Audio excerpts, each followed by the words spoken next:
राधे राधे महाराज जी। महाराज जी, आप कह रहे हैं कि आप कुल सचिव हैं छत्रपति साहू जी महाराज विश्वविद्यालय कानपुर के। महाराज जी कह रहे हैं कि उस विद्यालय में 5 लाख छात्र अध्ययनरत हैं और इस समय कई देशों में हमारे विश्वविद्यालय में आकर भारतीय ज्ञान परंपरा, अध्यात्म एवं भारतीय संस्कृति की शिक्षा नालंदा तथा तक्षशिला विश्वविद्यालय की भांति ले रहे हैं। महाराज जी, आप गीता के साथ साथ सभी शास्त्रों के प्रकार ज्ञाता हैं तथा विभिन्न चैनलों के माध्यम से पूरे संसार में इसका प्रचार प्रसार कर रहे हैं तथा मानवता को नई ऊंचाई पर ले जा रहे हैं। इस कार्य हेतु विश्वविद्यालय प्रशासन आपको पीएचडी की मानद उपाधि प्रदान करके अपने को गौरवान्वित होना चाहता है। महाराज जी, आप इस उपाधि को स्वीकार करें, ऐसा इनका भाव है। किसके लिए बोला? हमारे लिए? नहीं नहीं नहीं, हम उपाधि मिटाने के लिए तो बाबा जी बने, उपाधि नहीं। कोई भी उपाधि जो है साधु को छोटा कर देती है। हम जिस उपाधि में हैं उस उपाधि से सब छोटे हैं। हम भगवान के दासत्व में हैं। चराचर जगत हमारे स्वामी का रूप है।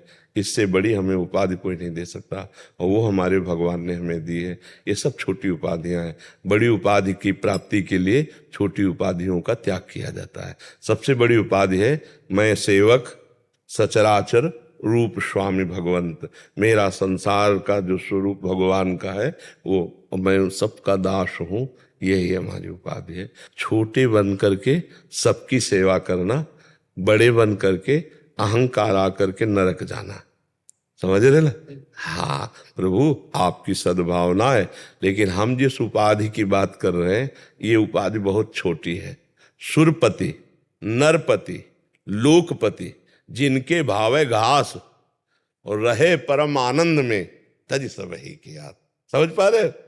हाँ, जब मैं था तब हरि नहीं और अब हरि हैं, मैं नहीं, तो हरि को क्या उपाधि? इससे बढ़कर कौन सी उपाधि? जो हमें उपलब्धि है उस उपलब्धि के बराबर ब्रह्मा की भी उपलब्धि नहीं। ब्रह्मा का जो पद है वो परमेष्ठी पद है, उस पद से बढ़कर के कोई जो हरिदासत्व पद है। और रही जैसे पीएचडी की बात, तो हम लोग मन की पीएचडी किए हैं और उसका कोई पढ़ाई नहीं होती, वो साधना में होती है। अपने मन को देखते हुए एक एक वृत्ति, उसी को तो आप सुनने आए हो। उसी का लाभ जो जगत को मिलता है ना, उसी के लाभ से मिलता है, जो परमात्म चिंतन से मिलता है। तो बाहरी डिग्रियां या बाहरी उपाधि हमारा उपहास होगा, ना कि सम्मान। आप समझ पा रहे? हाँ, मतलब आप समझ रहे ला? ले